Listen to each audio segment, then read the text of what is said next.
وآل محمد.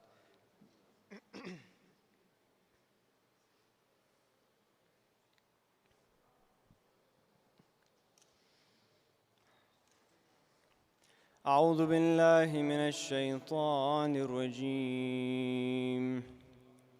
بسم الله الرحمن الرحيم. وإذ صرفنا إليك نفرا من الجن يستمعون القرآن فلما حضروه قالوا أنصتوا فلما قضي ولوا إلى قومهم منذرين. قالوا يا قومنا إنا سمعنا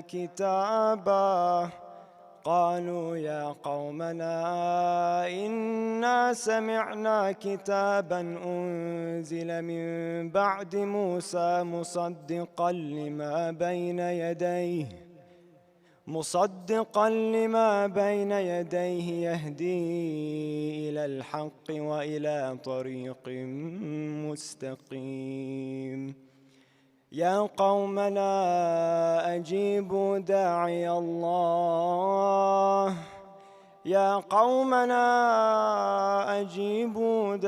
الله وآمنوا به يغفر لكم من ذنوبكم ويجركم من عذاب أليم.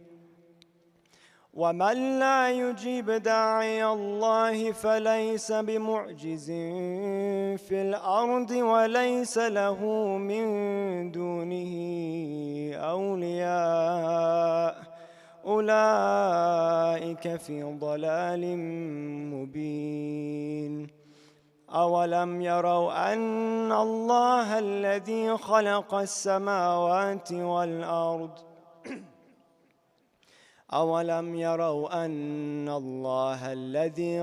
السماوات والأرض ولم يعي بخلقهن بقادر على أن يحيي الموتى بلى إنه على كل شيء قدير.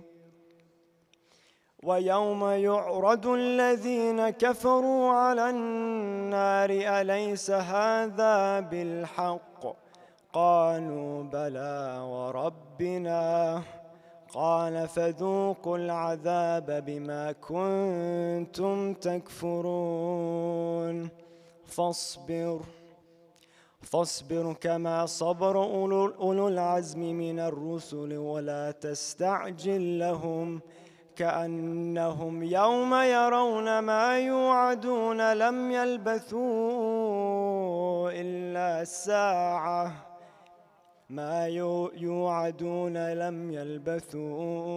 إلا ساعة من نهار بلاغ فهل يهلك إلا القوم الفاسقون.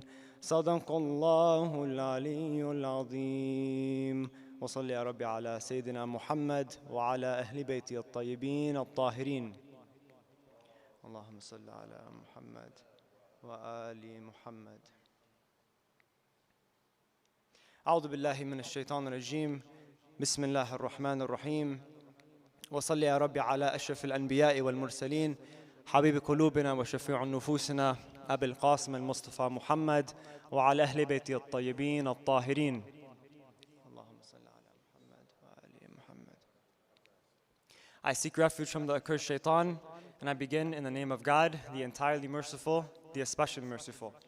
And I ask him to send the best of his blessings on the best of his creations, the Holy Prophet Muhammad, and on his immaculate progeny. Salawat. Allahumma salli ala Muhammad. Respected scholar, dear brothers and sisters, Assalamu alaikum jami'an wa rahmatullahi wa barakatuh. Azam Allah ajurana wa ajurakum. May Allah increase you all in rewards for remembering and reviving the tragedy of Karbala. On behalf of the United Network of Islam and of the Islamic Center of America, I would like to welcome you all back to our nightly English program with its topic, Speaking of Making Belief Practical, surrounding one central theme this year, and that theme being Hussein Unites Us. Before we begin tonight's program, I would first like to kindly remind everyone that while those who are fully vaccinated are only advised to wear a mask, for those who aren't vaccinated, it is required to have a mask on during the program as well as outside of the masjid. Please also practice social distancing as well as hand sanitizing and hand washing. If any of you are interested in supporting programs like this one through financial means, we have a basket that will be passed out in the middle of the program, and another is through our nightly sponsorship program. To sponsor a night for a family member or for a friend, please see me after the program or visit our Instagram page at uni.org_. Tonight, the efforts put forth and the benefits of the knowledge gained will be on behalf of the late Haji Nahid bin Taj Abdul Khaliq. Let's please recite Fatiha on behalf of her soul.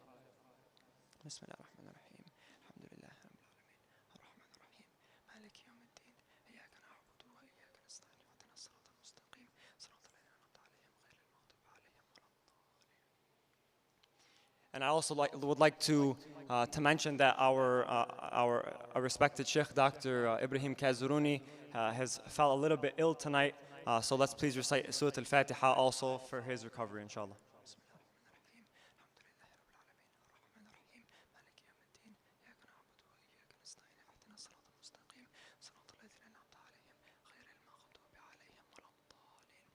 And lastly, before I move on to tonight's program, alhamdulillah, we had some issues with the AC a couple days ago, and alhamdulillah, a brother by the name of Hassan Hashim was able to work hard daily to make sure everything was fixed and sorted out. So let's recite the third Fatiha on behalf of Hussein Hashim's soul.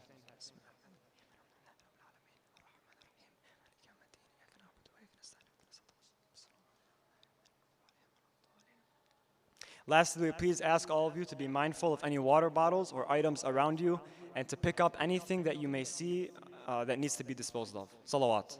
Allahumma salli ala Muhammad wa ali Muhammad. Our topic tonight is as follows. Am I responsible to safeguard the Islamic ethos or the Islamic culture, even though I am not a scholar?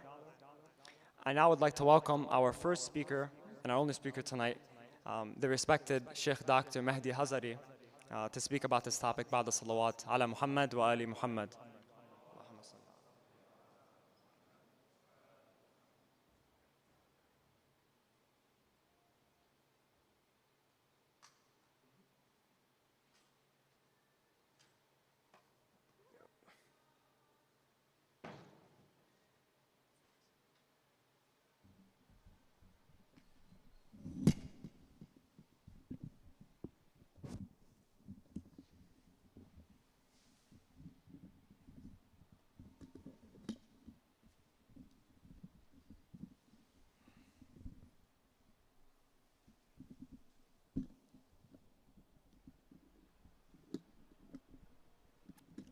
على حب فاطمة الزهراء سيدة نساء العالمين صلوا على محمد وآل محمد اللهم صل على محمد. لتعجيل فرج الإمام صاحب العصر والزمان صلوا على محمد وآل محمد. اللهم صل على محمد. الفاتحة. بسم الله الرحمن الرحيم.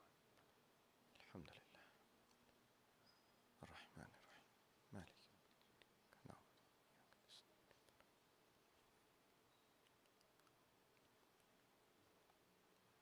بسم الله الرحمن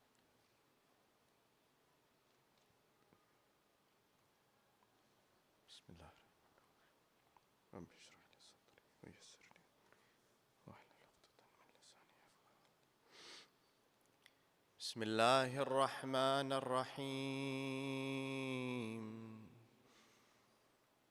صلى الله عليك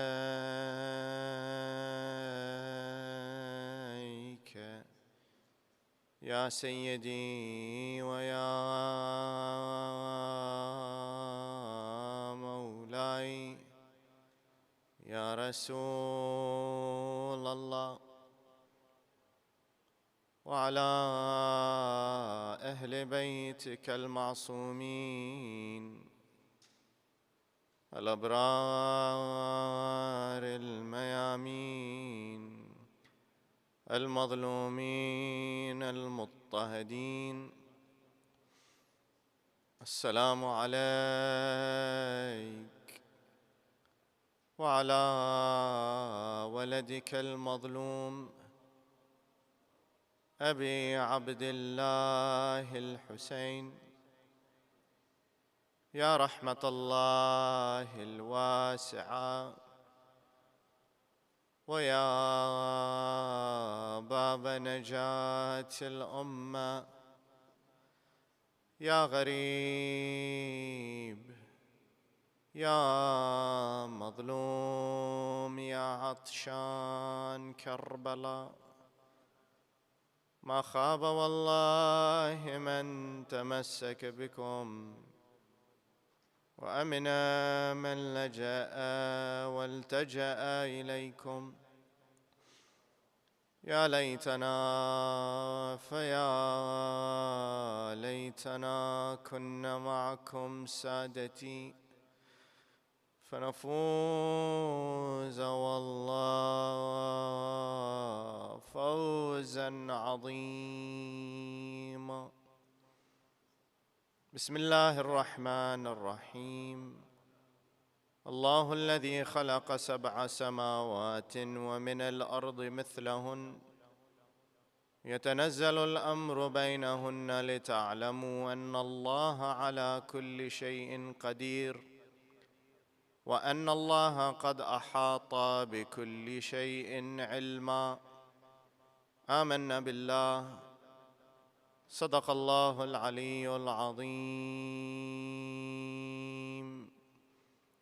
والسلام عليكم جميعا ورحمة الله وبركاته.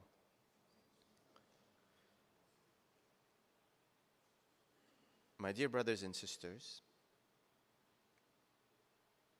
when we consider the importance of religion in our lives, and indeed if we reflect on where religion has come from in the sense of many, many years, we don't live in the era of Rasulullah, the era of Al-A'imma al-Athhar alayhim as-salatu was-salam.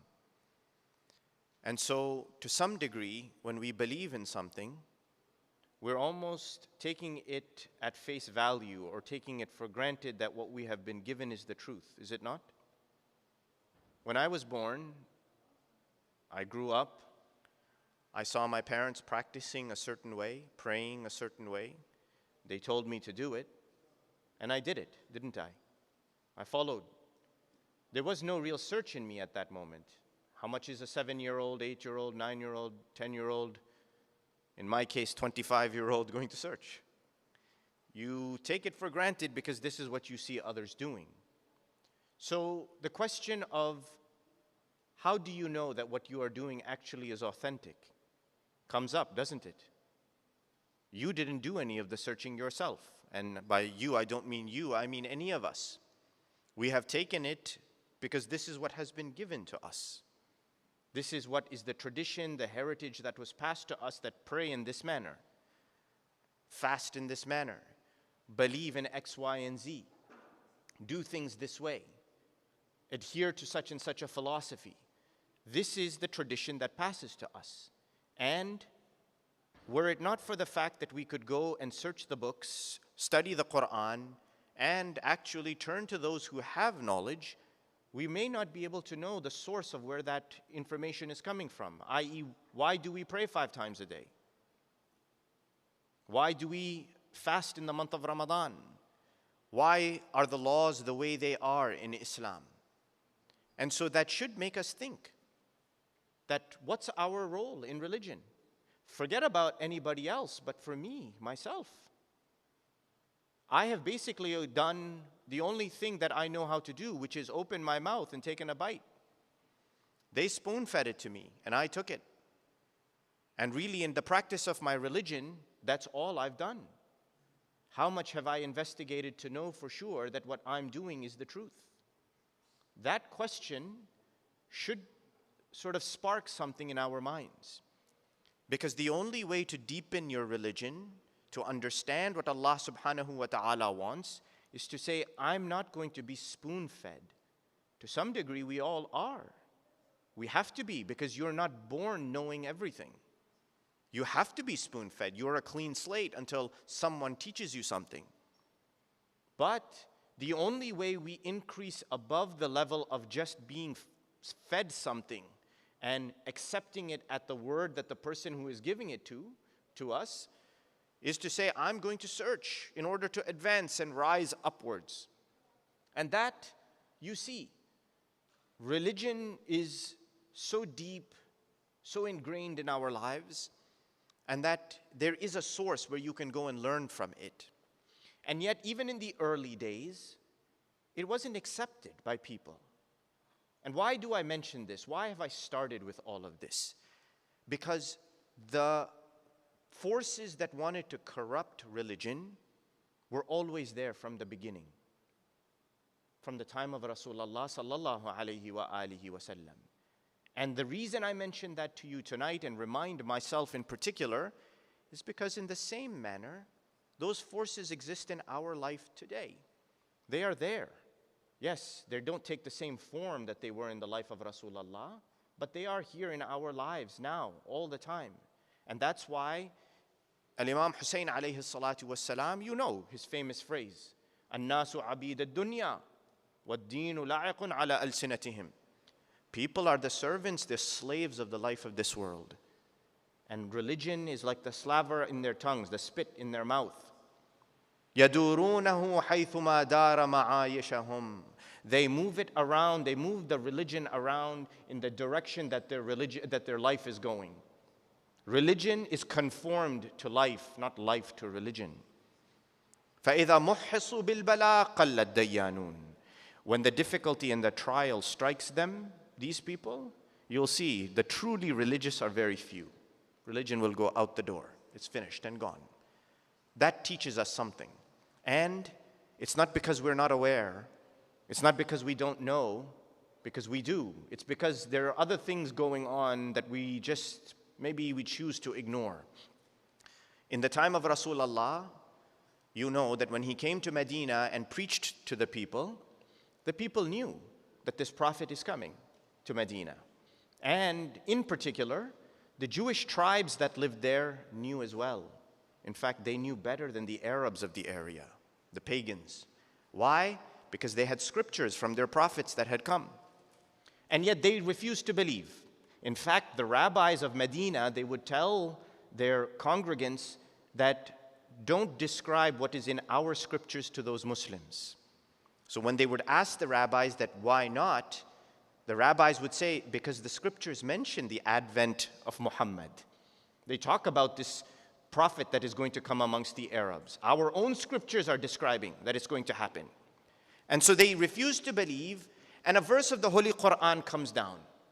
It says, أَفَتَطْمَعُونَ أَن يُؤْمِنُوا لَكُمْ وَكَانَ فَرِيقٌ مِّنْهُمْ يَسْمَعُونَ كَلَامَ اللَّهِ ثُمَّ يُحَرِّفُونَهُ مِنْ بَعْدِ مَا عَقَلُوهُ وَهُمْ يَعْلَمُونَ. This verse was meant for them. For these people who did not want to accept the truth even though it was in front of them.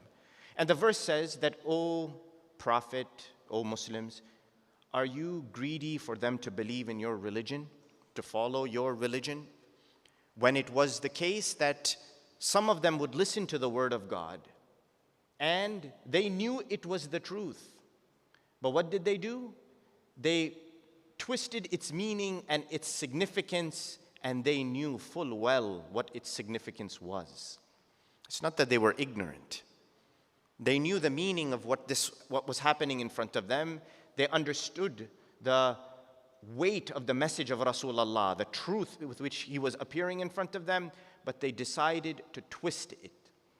And not only twist it, but they were aware of what they were doing. That is something that needs to be thought about, because although it was meant for the Jewish tribes of Medina, let us ask ourselves that in our own lives, has there been some form of tahrif? When you say yuharrifunahu, they are twisting it, changing it, altering its meaning and significance. Does that apply to us? And has that happened throughout society? So what is this about? The ayah, it says, they had knowledge, they knew. مِن بَعْدِ مَا عَقَلُوا. Their minds, their reasoning told them that this is the truth, this is the right path, this is the religion to follow, and they knew. وَهُمْ يَعْلَمُونَ. They knew what is the truth. So it's about reasoning and it's about knowledge, isn't it? So would I look at myself in the mirror and say I have reasoning and knowledge? I would like to pat myself on the back and say yes, right? Is there any one of us here who will look in the mirror and say I'm an absolute idiot and I have no knowledge? There's no human being who's going to do that. There's no person who's going to look at the mirror and think of themselves in that manner. Yet, Quran tells us that there's a set group of people who you know are the ones who fit this description. Meaning they have knowledge, they have reasoning, and they apply it. And the ayah, it says, وَكَذَلِكَ إِنَّمَا يَخْشَى اللَّهُ مِنْ عِبَادِهِ الْعُلَمَاءِ. The ones who truly have knowledge are the ones who have khushu', fear of God. And they are the ones who are known as ulama, scholars, people of knowledge. All right? So you see, they have this special position. And that's the topic we talked about tonight, what Anwar described. That to uphold religion, to preserve your religion, do you have to be a scholar? The ayah, it says that those who have knowledge are the ones who have greatest fear of God. So me as an ordinary man, I am not a scholar. I have knowledge, but I fear God. Does that mean that I'm also in this category? Am I also somebody who is there who should be upholding the religion? And what's the importance of doing that? Why do you need to uphold your religion? And what's our personal responsibility in this? So you know that from the early days, why does this come up immediately? This changing, this alteration of the meaning and the significance. Because you see, there were people who were not true believers in the time of Rasulullah. Those who were motivated by something other than true devotion to Allah. And you know that even when Rasulullah sallallahu alayhi wa alihi wasallam was alive, that they would collect sort of his actions, his sayings, and they would write them down. And unfortunately, when he left this world, he departed from this world, those hadith, the descriptions of his speeches, his actions, his gestures, even his silence, what is called taqreer, all of those things became a source by which people could turn to, because now Rasulullah is gone. He has left this world. But you see that how things change after Rasulullah. In the time of the first Khalifa, people said that no, the book of Allah is enough for us. We don't need anything else. They took books of hadith and they burned them. They just took them and they burned them. It is related. This is in the hadith, this is in the tradition and the history of all the Muslims. It is known that it was being burned. And not only was it being burned, but it was being immediately, the message was going out from the leadership that nobody should say that Muhammad did this or Muhammad did that or Rasulullah said this or Rasulullah acted in this way. Why? Because we don't want to put an emphasis on that hadith. We want to stick with the Holy Quran. And yet, to some degree, there is a little bit of intelligence in this. Why? Because a lot of that hadith had become distorted. Even amongst the Shia, our hadith, the distortions had entered. And you know, throughout the years, that we have from Imam Ali alayhi salam to Imam Hassan alayhi salam to Imam Hussein alayhi salam, all the way down the road coming from one Imam to the next, hadith is being collected. Now, that hadith that's being collected, let's just focus on us, the followers of Ahl al-Bayt, the Shia, our hadith. Are all of them perfect? No, they're not. There's distortion in them. Like the book of Sulaim. Go look up the book of Sulaim. Very well known. The book of Sulaim, you know, distortion has entered into it. It's well known, it's established that there are hadith in there that are distorted. What else caused hadith to become inauthentic or unreliable, meaning you couldn't depend on it to construct your religion or your practices? Other things that happened were sectarianism. Even amongst the Shia, there was sectarianism. Why? Because after Imam Hussein passed away, there were some people who followed Muhammad al-Hanafiya as the next Imam. They didn't follow Al-Imam Zayn al-Abidin. Or, for example, there were people after Al-Imam al-Sadiq alayhi salatu wassalam who followed his son Ismail. They're present today, the Ismailis. They're here. Or, for example, some who followed the son of Al-Imam al-Sajjad, Zayd ibn Ali. They're the Zaydis. Many of them ended up in Yemen today. There are also the people who are known as the Waqfiyya. The Waqfiyya basically are the ones who said Al-Imam al-Kadhim was the last Imam. After him, there's no Imam. So even amongst the Shia, there were so many sects that were breaking out. And because of the argument and the conflict and disagreement, there were things added to the hadith. The other thing that happened is people, when they wrote down stuff, they didn't write it down exactly the same, yes? So if I were to say that there is a hadith that has the word mukriman in it, would that be the same meaning as if the same word, you remove mukriman and you put mukrihan into it? Would the meaning change? Absolutely. Night and day it will change. Mukriman means what? Being honored. Mukrihan means he's being compelled. Two completely different meanings. But one letter, meme changing to ha, does what? Change the meaning of the hadith completely. Didn't it? And so this was happening. There was transcribing errors in there that were happening. The other thing that was a very serious concern, particularly as the decades passed, and especially after the era of Al-Imam al-Sadiq alayhi salatu wassalam, was that there was political pressure. Political pressure always existed, even from the time of Rasulullah sallallahu alayhi wa alihi wasallam, and especially after his demise. But we know that there was a concerted effort not to allow any hadith that would point to the legitimacy of the Ahl al-Bayt, that will point to the divine leadership of Ali ibn Abi Talib in particular, and that would give any room for argument by the Shia.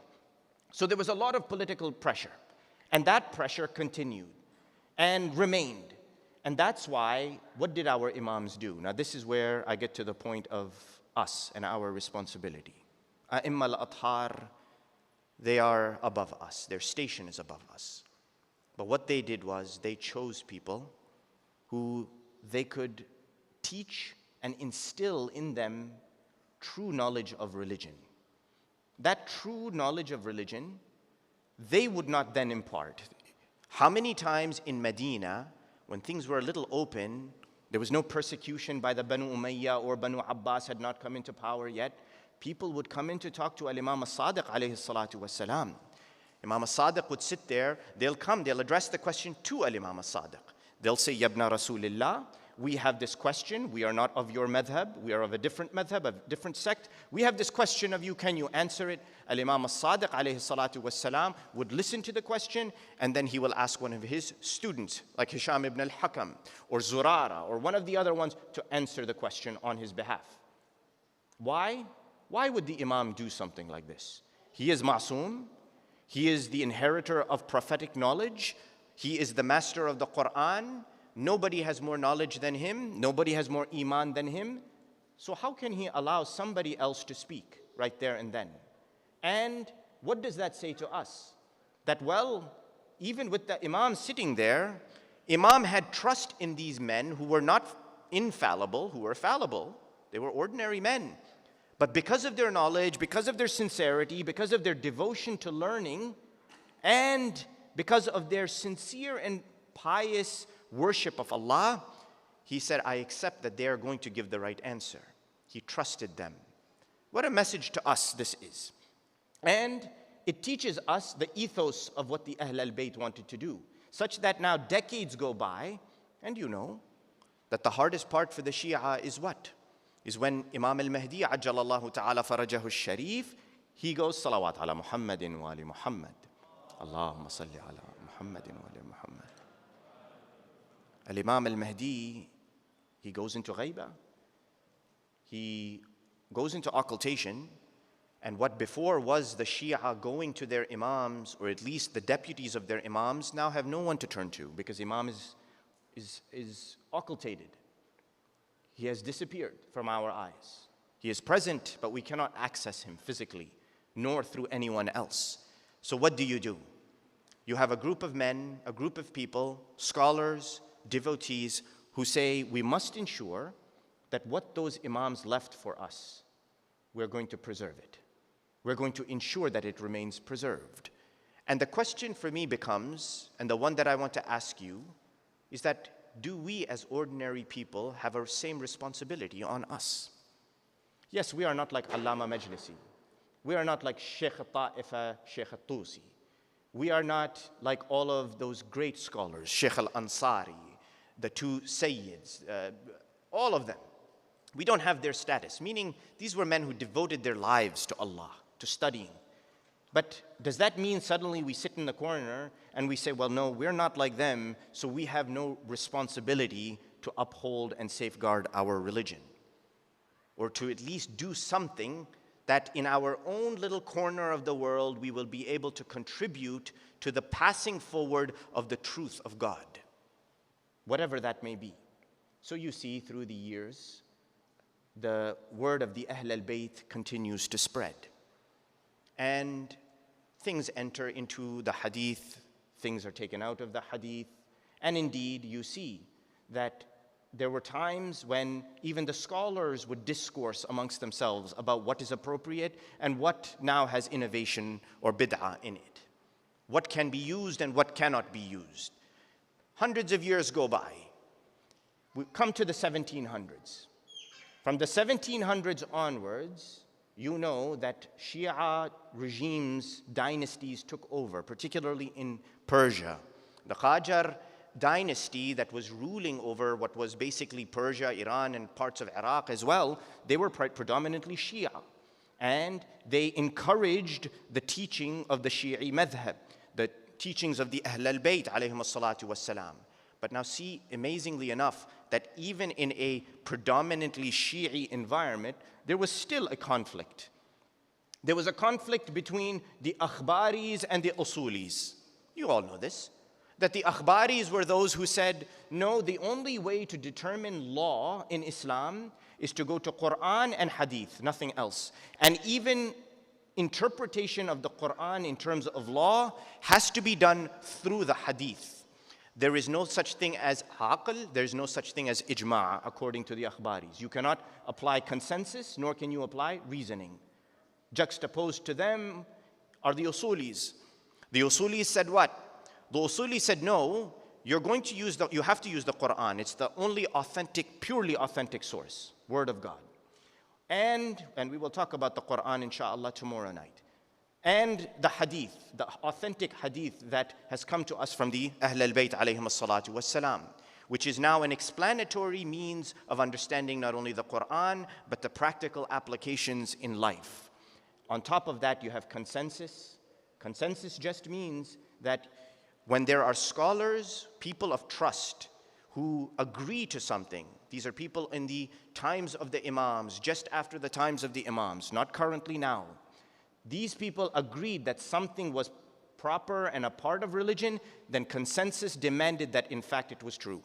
Why? Because there would be, if it was not true, there would be some objection to it. It was just a way of thinking. So consensus was there, and reasoning. You had to apply reasoning.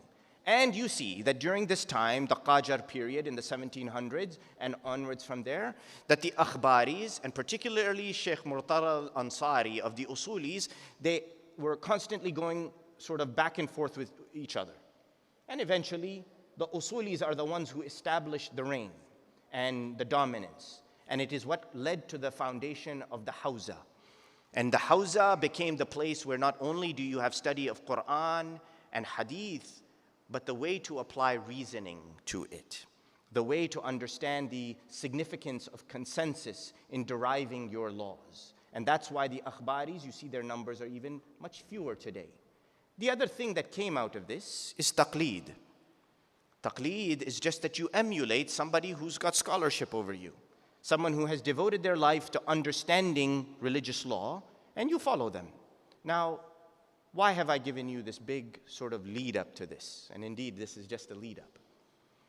It is because when it comes to your religion, the same question I'll ask is that, are you absolved of upholding your religion? Are you still there to just follow blindly like the cattle? Or do you have something that you can potentially do? And again, understand what I'm trying to say to you. In the days of Medina, in the time of Rasulullah sallallahu alayhi wa alihi wasallam, you know that the verse came down, there was once a battle. And the Muslims were getting ready to go out to battle. And the ayah of the Quran descended saying, وَمَا كَانَ الْمُؤْمِنُونَ لِيَنْفِرُوا كَافَّةً فَلَوْلَا نَفَرَ مِنْ كُلِّ فِرْقَةٍ مِّنْهُمْ طَائِفَةٌ لِيَتَفَقَّهُوا فِي الدِّينِ. He says the mu'min, the believers, now it addresses, he says when the day comes that the mu'mineen, the believers have to go out and fight the enemy, defend the nation of Islam, not all the mu'mineen are going to go. Some mu'mineen have to stay back in Medina. Why? Why shouldn't they all go do jihad and defend and fight? Because the verse says they have to do tafaqquh fi ddeen. Some of them must remain behind and defend the religion. And I always think of it this way, and I'm not saying that this is the significance of what the verse is saying, but this is my own way of thinking, that if you have a community and there are, let's say, 5 scholars in there, okay? They are the vessels of knowledge. Let's call them the vessels of knowledge. Sounds a little quirky, but they've got all they're enlightened, all right? And one day they decide they're going to have a little meeting. They're sitting in a house somewhere. Everybody else is a sheep. They're followers. They don't know anything. They just follow blindly. They know nothing else about the religion. They need something, they go to the scholar. The scholar sits down, and the scholar is the 5, 6 scholars are in the room, and they're having a meeting, and suddenly, I don't know, a meteor falls out of the sky and smashes the house, killing all of the scholars. All right? What's going to happen to all of the people who are there, the followers? Who do they turn to? Or let's take a different example, all right? Let's say they're all in the house, all right? And they're having their little scholarly meeting, and an alien spacecraft comes over, and the aliens are like, who do we want to kidnap? We want to kidnap the sheep. We want to kidnap the scholars, the smart guys. We want to know what these guys are about. They kidnap all the scholars. Who's left? Only the sheep. Only the ordinary people are left. What are those ordinary people going to do now? Scholars are all gone. Nobody's there, right? Is that how it's supposed to be? Or is it meant for everyone to have knowledge? The beauty of this verse that I recited to you, that those who go out and fight, indeed, they're going to go and fight. Many of them will die. But those who stay behind, they do what is called tafaqquh fi ddeen, deep understanding of religion. They immerse themselves in their religion. It didn't call them scholars. It didn't call them special people. It didn't say these are the chosen cream of the crop. It said they're mu'mineen like everyone else. They're believers. They come, they're going to study deeply. And what do? لِيُنذِرُوا قَوْمَهُمْ إِذَا رَجَعُوا إِلَيْهِمْ لَعَلَّهُمْ يَحْذَرُونَ. They learn and then they go and tell their tribes, their people. They go out and they spread whatever deep understanding they learned, they go and give it. Now tell me, are we all responsible for this? Probably we are. We are responsible for this. And that's not to say we should be deriving laws and telling people halal, haram. No, that is the marja''s place. Please understand me. Deriving laws, giving fatwas is the position of a marja', a jurist. But when I talk about knowledge, I'm talking about 2 things. In Islam, you have what are called qawaneen and mafahim. If you know only qawaneen, rules, would that make you a complete believer? So, for example, you know you have to pray 5 times a day, don't eat the pork, all right? No listening to haram music, no dancing, stay away from other things, no gambling, do your prayers, do your fasting, all the things. These are rules. If you follow those rules, have you done what you are supposed to do? Technically, yes. But what you are maybe missing is the philosophy of your religion. So what that won't teach you is you come home to talk to your wife and you're really rude to her. You're like, where's my cup of tea? And she's like, go get it yourself. That's where it is, right? I'm not telling you about my own house. It's like a hypothetical example, all right? I'll have my wife come and bear witness that that's the truth. So you come home, You go, where's my cup of tea? Now, have you technically broken any laws of Islam? No, but you kind of were a bit of a putz, right? You're a bit of a putz, you're not being very nice. Have you adhered to the philosophy of Islam? No, you haven't. You may have followed all the rules the way you needed to, but you missed out on the ethos, on the philosophy of what Islam. That is what is called the mafahim. Qawaneen you knew, rules you knew, you did them. You followed all the rules, but you were a putz. You were a total putz. Your behavior was poor. You didn't follow the philosophy of what it was. You didn't know how to be a father. You didn't know how to be a mother, a brother. You didn't know when you went to do the trade, you were trading with somebody, you followed all the rules, Islamic rules of trade, but you were just not a very nice person when it came to trading. You didn't adhere to the philosophy of Islam. Hence, you have to have the qawaneen and mafahim. Now, I ask you, we cannot go and give fatwa. It's not our place to do that. But can we impart mafahim on people? Teach people the philosophy of religion? We can. We can teach people what it means to be a mu'min, what it means to be a believer on the way of Muhammad sallallahu alayhi wa alihi wa sallam. Why? Salawat ala Muhammadin wa ali Muhammad. Allahumma salli ala Muhammadin wa ali Muhammad. It is absolutely imperative to understand, because religion is so deep, it's so all-encompassing. And sometimes what the problem is that we discount ourselves. We think, no. Well, look, I didn't study in the Hawza for decades. I don't wear a white or black turban on my head. I am not a dhakira. We have scholarly women who are studying in the Hawza who have lots of knowledge and who have reached the level of a great amount of jurisprudential knowledge. So it's not just the men, it's the women as well. So we sit here as ordinary people and say, well, look, I'm not at that level. There's no way I can do it. Indeed, when it comes to law and deriving law, there's no way we can. But we shouldn't discount what we can do, all right? Now, is everyone paying attention? I'm going to tell you some cool stuff now. Who's heard of the Milgram experiments? Milgram's experiments. Good. Milgram, he's a social scientist, all right? He does some experimentation. He calls in study participants to participate in a study. And really the question I want to ask is, are all people just sheep, right? I've been saying that over and over, and I've been doing it on purpose. Are all people sheep? Of all the atrocities that have taken place in the world under basically the leadership of a bunch of despots, let's take Hitler for instance, were all the hundreds and thousands of soldiers who were following behind him, were all of them evil men? Well, yes, by association they became evil men because they followed an evil man. They did evil things.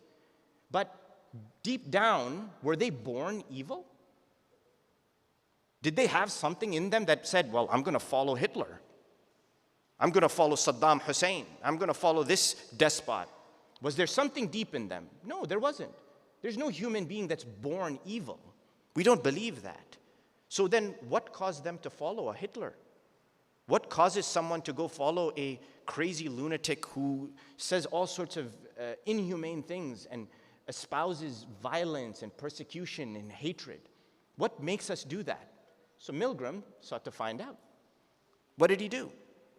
He called in a study participant and he says, I want you to be like a teacher. The student is going to sit in another room, you'll be behind a glass, and your student's going to be in another room. You will be asking that student to memorize some things. And in addition to memorizing, they have a strap on their arm. If they get the answer wrong, you shock them, all right? You ask them to memorize, they can't memorize it, you shock them. Now what the participant didn't know, the guy who's the teacher or the woman who's the teacher, who's asking the question and who's applying the shock, is that the student was actually an actor and that they were not actually being shocked, they were pretending. There was a noise, when the teacher pressed the button, it made a noise of a zap and the actor would act as if they're getting shocked.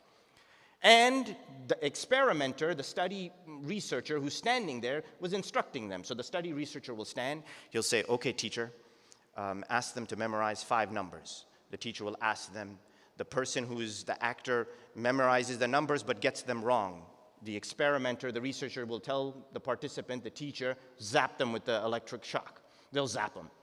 He'll say, okay, now make them memorize 7 numbers, 10 numbers, for example. They'll tell them, okay, memorize 2, 3, 5, 7, whatever. And the actor in there gets it wrong on purpose. This is the second mistake.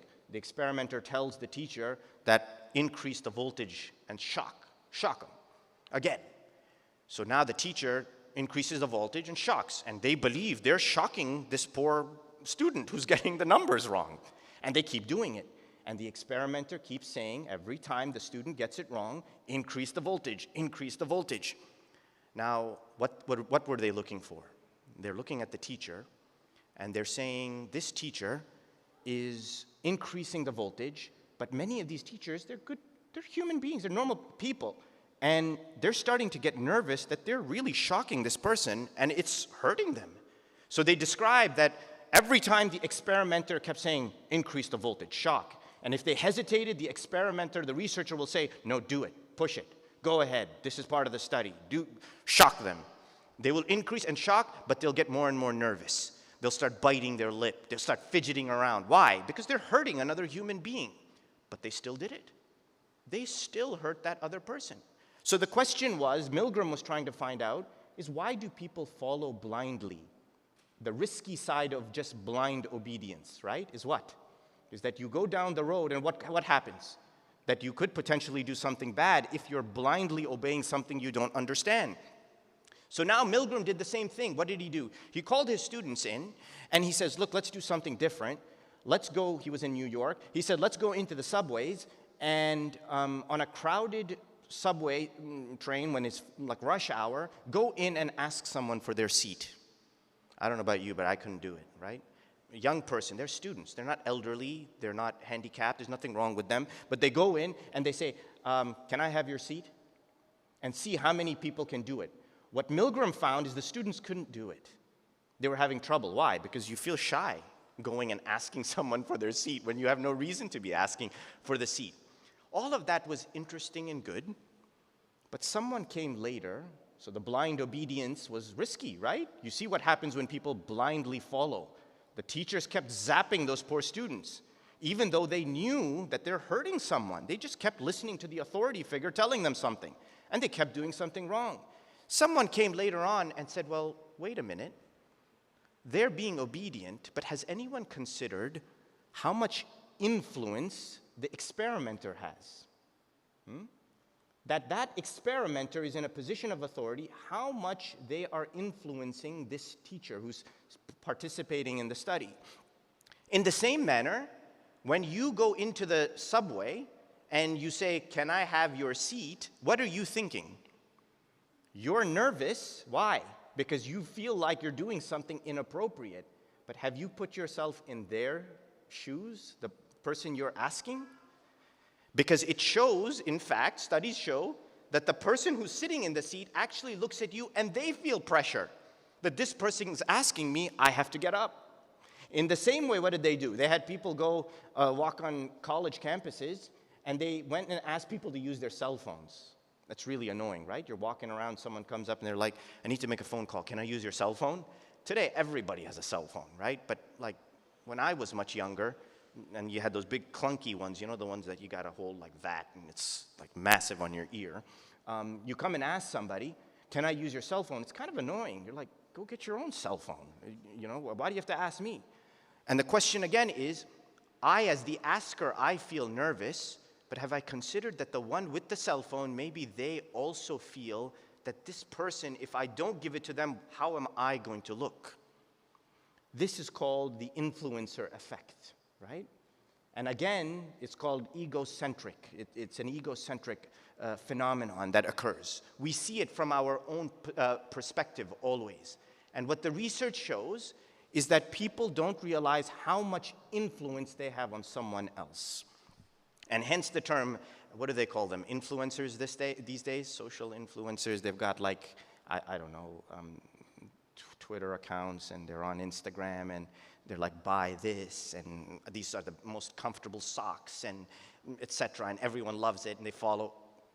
Dude, these guys are normal people. What makes them so special that someone's going to listen to them when they need to buy socks? What's causing this effect, right? It's the fact that each human being has the ability to exert influence on someone else. It's a matter of fact. It's happening all the time. Constantly it's happening. You see it's happening.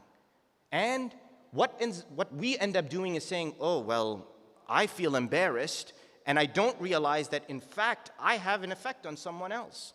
I'm recoiling, not even realizing that I have an effect on someone else. So why am I mentioning all of this? Because when you talk about tafaqquh fi din, understanding religion, if you start with the step of deepening your understanding of religion and adhering to its philosophy, imagine how much influence you can put on someone. Now let me give you a different example, yeah? Let's say you're still on that crowded subway or bus. I remember I'm from Toronto originally. I used to, as a graduate student, take the streetcar. Those were like treacherous days, I remember. But let's take it this way, that I, as a Muslim, I'm sitting in there, and I'm on a seat, and an elderly lady comes in, crowded streetcar, no seats available. I get up and I give her my seat.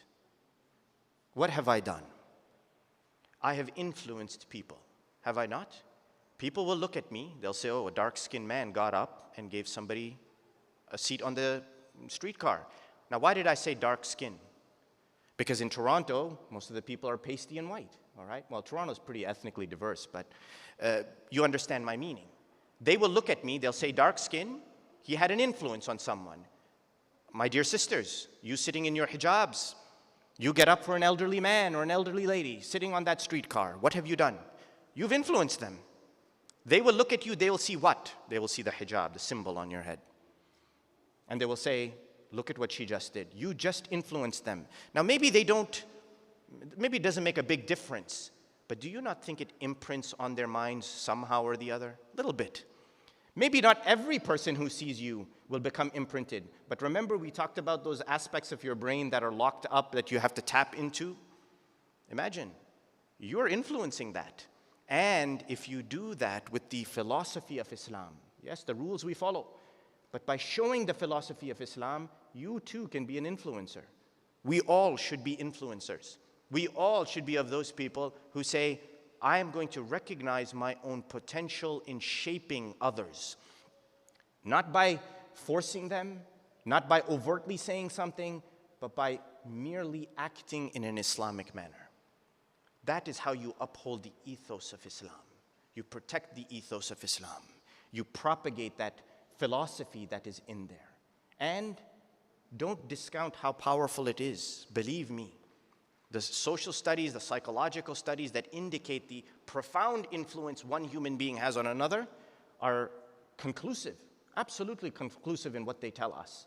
It's just we basically give ourselves very little value. We give ourselves very little importance, and we say, well, there's no potential in me to make change in the world around me. And that is something we have to change, particularly the followers of Ahl al-Bayt alayhim as-salatu was-salam. Because we have been blessed with the greatest blessing, that is Muhammad wa ali Muhammad alayhim as-salatu was-salam. Allahumma salli ala Muhammadin wa ali Muhammad.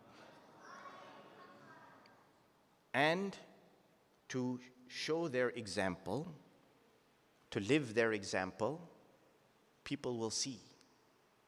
What happened when Al-Qaeda, Daesh, they came on the scene? Did people not suddenly become aware of the differences between those who are followers of Ahl al-Bayt and those who are not? People became a little more aware, not everybody, but before that people thought all Muslims are the same.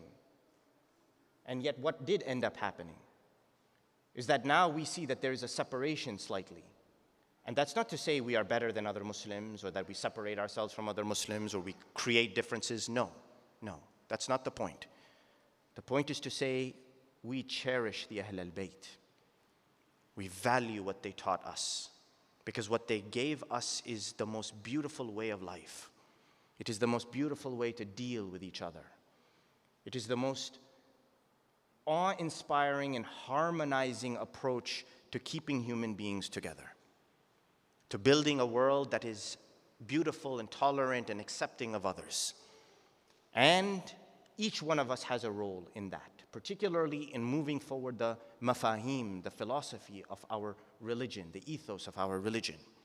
And you see that that's what Al-Imam Abi Abdullah al-Hussein was doing. Indeed, he stood on the battlefield and he prayed Salat al-Khawf, did he not? Just like Amir al-Mu'mineen did in the battle, right in the middle of the battlefield. And when asked that, is this the appropriate time to be praying Salat when there are arrows flying over our heads and spears being launched at us? The answer came that we are fighting for this very Salat, for this very prayer. So the rules and the injunctions and the obligations indeed are what we are standing for. But we are also standing for preserving this way of life, the code of which comes from Muhammad wa ali Muhammad alayhim as-salatu was-salam. Being merciful, being compassionate, being resilient, my dear brothers and sisters. Let everyone fall, but let not the followers of Muhammad wa ali Muhammad sway from their places. That is the legacy of Al-Imam al-Hussein. Everyone was toppled. Imam Hussein remained standing. Everyone was shaken and uprooted. Sayyidah Zainab remained standing and not moving from her position. That is the philosophy of deen, that we are so entrenched in what we believe in that nothing will shake us. Nothing will allow us to be moved from what we believe in or what we hold to be absolutely valuable. Imam Hussein did exactly this, one by one taking the steps and deliberately making his journey to Karbala. And if you see, and this may be the topic for another speech, in which you see what he did along the way, ensuring that it's not just that I sat there and I said, Allah, you open the door for me and let it happen. No, Imam Hussein used his reasoning, his wisdom, his mind, his strategy to move forward, applying himself, again, influencing and exerting those around him. And you see at the end that only 72 remained. So those who wanted to be close to him and be influenced by him were the ones who stayed. The ones who wanted to depart, departed from there. Imam Hussein, he sent men up towards Kufa to verify, people who had pledged to stand by his side. He sent a man named Qais ibn Mushir al-Saydawi. You all know that Qais, young man, was sent. And as he went ahead of Imam Hussein, approaching towards Kufa, they say he was captured on the border of Iraq by a man named Hasin ibn Numayr. Hasin ibn Numayr captured him, shackled him, took him to Ubaydullah ibn Ziyad in Kufa. They say that Qais had a letter with him from Imam Hussein to the people of Kufa, to Muslim ibn Aqil, to say that, look, we are here, we've received your letters, we are coming towards you. We've heard that you are willing to support us against Yazid. Qais is caught, he sees the letter, he immediately tears it. He tears up the letter, destroys it, because he knows. He knows these people are despotic, that they're going to want to find out what his purpose is. They come and they ask him. They say, what are you doing here? He says, I have nothing more to tell you. There's nothing that I can tell you. I'm not going to reveal any information. They said, you are the messenger of Al-Hussein, are you not? He doesn't say anything. He says, I am coming from that direction, from the house of Rasulullah sallallahu alayhi wa alihi wa sallam. They take him in front of Ubaydullah ibn Ziyad. They say, look, you are going to get up onto that pulpit and you are going to curse Al-Hussein. You're going to curse Ali ibn Abi Talib. They take him, they push him up onto the pulpit. He stands on the pulpit. The people have all gathered in Kufa. He says to them, I am the messenger of Al-Hussein ibn Fatima, binti Rasulillah sallallahu alayhi wa alihi wa sallam. I am the messenger of Al-Hussein, the son of Fatima, the daughter of Muhammad. I have come to tell you that your master Al-Hussein received your letters and that he is coming to you, and that you have promised to support him. Stand by your word of support. They say the soldiers grabbed him. They didn't want him to say these things. They grabbed him. It is related, they took him to the top of the castle wall and they threw him from the top. Qais fell to the ground, struck the ground, it is related that a man was walking by. He saw him writhing in pain. He didn't die.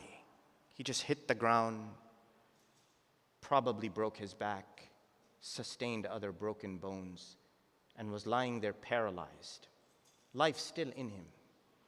The man said, I looked at him, I pitied him, I took my sword and I killed him. He was not going to survive, and he lay there suffering, I took his life. In the same way, other men, some traditions say a man named Abdullah ibn Yaqtur was sent in the same manner, caught and also killed. Some say they were the same men. But Imam Hussein, what did he do? He sent his most trustworthy companion, his cousin, Muslim ibn Aqil, towards Kufa. And as he sent him to Kufa, you know that Kufa was being governed by a man named Nu'man ibn Bashir. The man was weak, so Yazid had him removed, and in his place Ubaydullah ibn Ziyad was installed.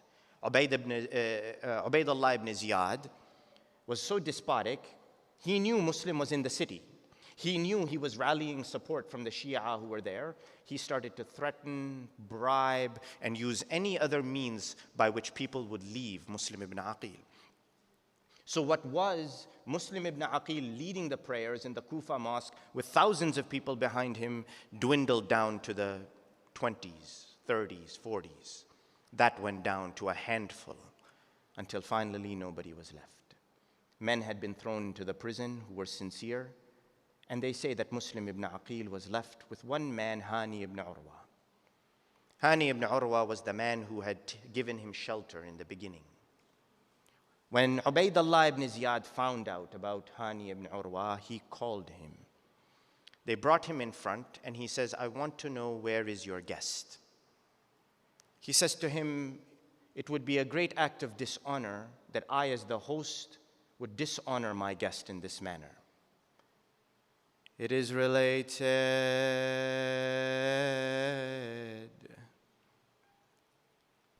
that upon Hani's refusal to give up Muslim ibn Aqil,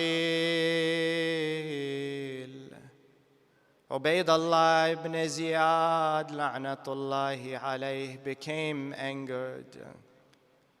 They say he had the soldiers bring Hani close to him. فأخذ بعصاه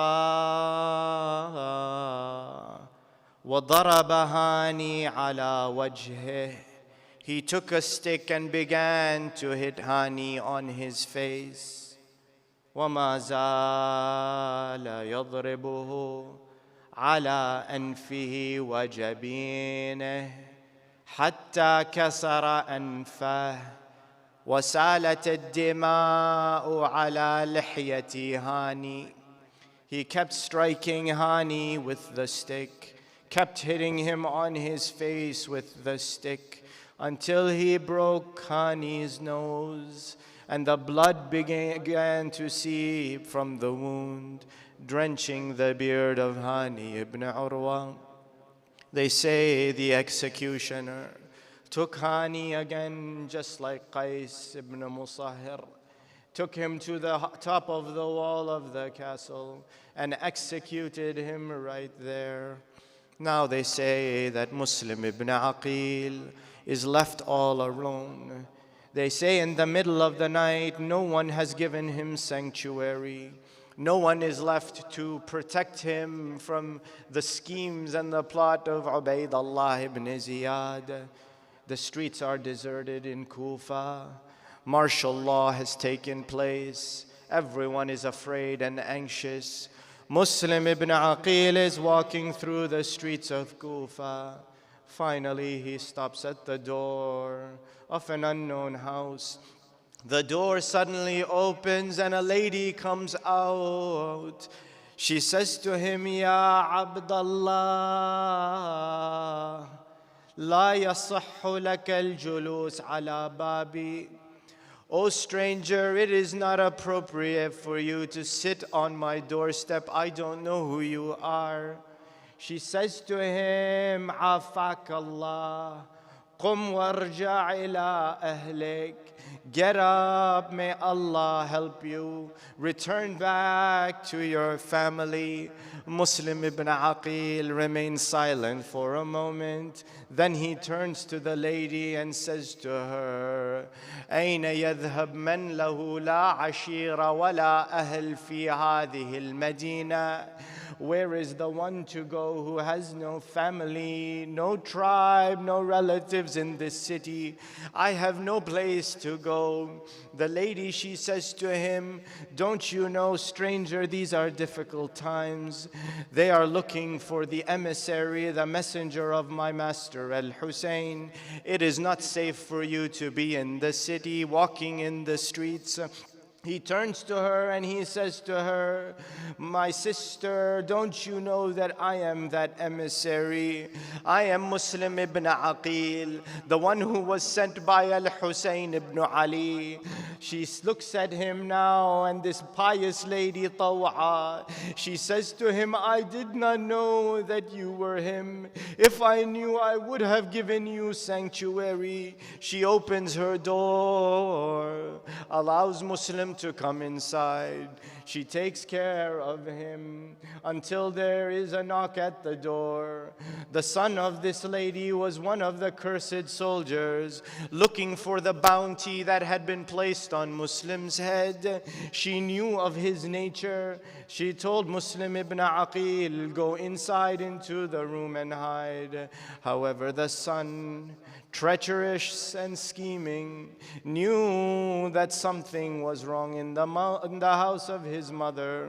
He came inside and found Muslim ibn Aqil, alerted the authorities, and now the soldiers have descended on the house of Taw'a. Muslim ibn Aqil, in his valor and his honor, wanted no harm to come to Taw'a. Taking his shield and his sword, his armor, he charged out of the house to meet the enemy soldiers down the narrow alleys of Kufa, fighting them off one by one. They could not stop him, so they climbed to the tops of the houses and dropped rocks upon him, any means to slow him down, to injure him and prevent him from assaulting upon them. Finally, they said that, O Muslim, we will give you a respite. We will allow you a moment. Stop, and we will pull back.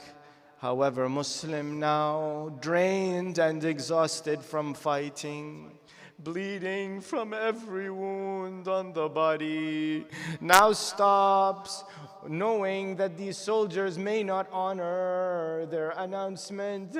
They come upon him. As soon as he stops and attack, every side knocking him to the ground, tying finally his hands with ropes. They take him to Ubaydullah ibn Ziyad. Brothers and sisters, they say Muslim ibn Aqil comes into the courtyard. Ubaydullah and the soldiers are there. Muslim ibn Aqil begins to weep and cry. The soldiers, they look at him and they say, what use is this crying right now when you have come out to do what you had planned and now your plans have been foiled? What is the use to cry and lament over yourself? Muslim ibn Aqil looked at the enemy soldiers. He says, لا أبكي على نفسي ولكن أبكي على الحسين وأهل الحسين. I am not crying for myself. I am not concerned about what you will do to me. I am weeping for Al-Hussein. I am weeping for the family of Al-Hussein. Muslim turns to the soldier. He says to him, fulfill this request for me. Send a letter to Abi Abdullah al-Hussein. Tell him not to come to Kufa.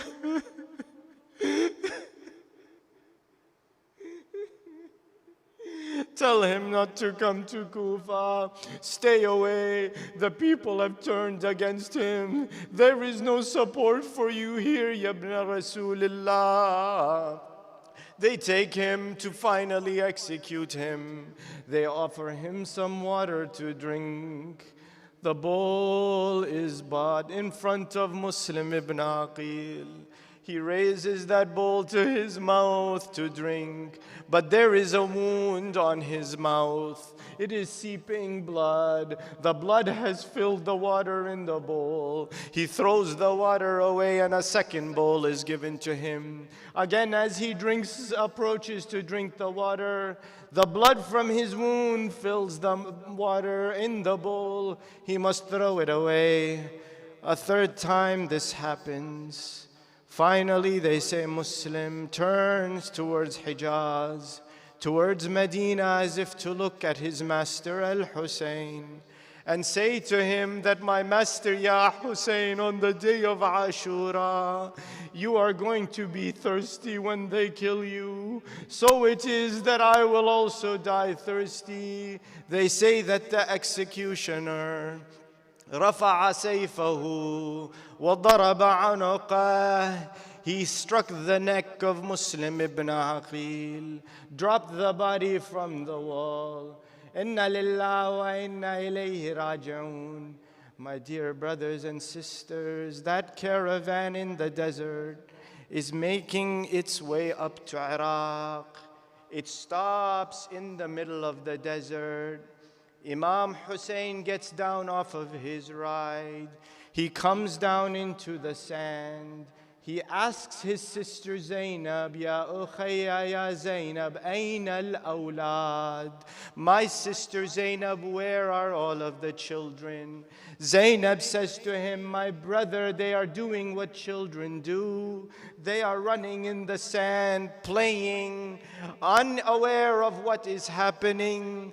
Imam Hussein, he says to her, ukhayya ya Zainab, there is a little girl, bring her to me. Sayyida Zainab goes and brings a little girl. Sayyidi ya Aba Abdullah, what was your heart like in that moment? Jalasa Abu Abdullah ala ard al-Sahra. Imam Hussein sat down on the sand. He saw the little girl coming to her. أخذ البنية وأجلسها في حجره. He took the girl and placed her on his lap. وبدأ يمسح على رأسها. He started to wipe on the head of this little girl. The little girl, she turned bewildered and anxious. She said, Ya Amma, لماذا تمسح على رأسي كما يمسح على رأس اليتامى? My uncle, why are you rubbing on my head like they rub on the heads of the orphans? أين والدي مسلم ibn Aqil? What has happened to my father?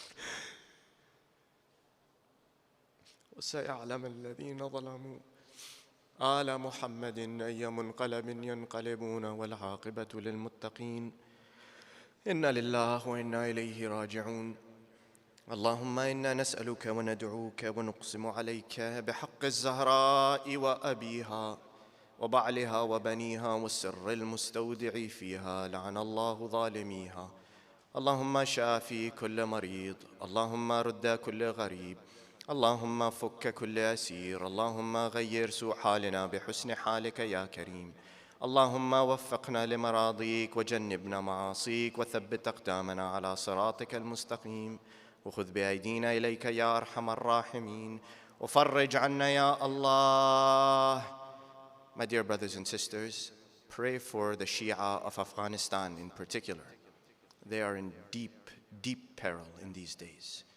The Shia of Lebanon, the Shia of Iraq, all the followers of Ahl al-Bayt. فرج عنا يا الله فرجا عاجلا قريبا كلمح البصر وهو أقرب من ذلك وافرغ علينا صبرا وتوفنا مسلمين. والصلاة والسلام على سيدنا محمد وآله الطيبين الطاهرين.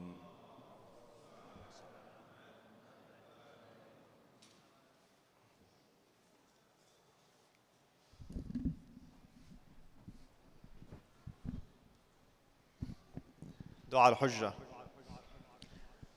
أعوذ بالله من الشيطان الرجيم. بسم الله الرحمن الرحيم. اللهم صل على محمد وآل محمد. اللهم كن لوليك أبي الحجة ابن الحسن صلواتك عليه وعلى آبائه في هذه الساعة وفي كل ساعة وليا وحافظا وقائدا وناصرا ودليلا وعينا حتى تسكنه فيها طويلا برحمتك يا أرحم الراحمين. وصل يا رب على سيدنا محمد وآله الطاهرين. اللهم صل على محمد.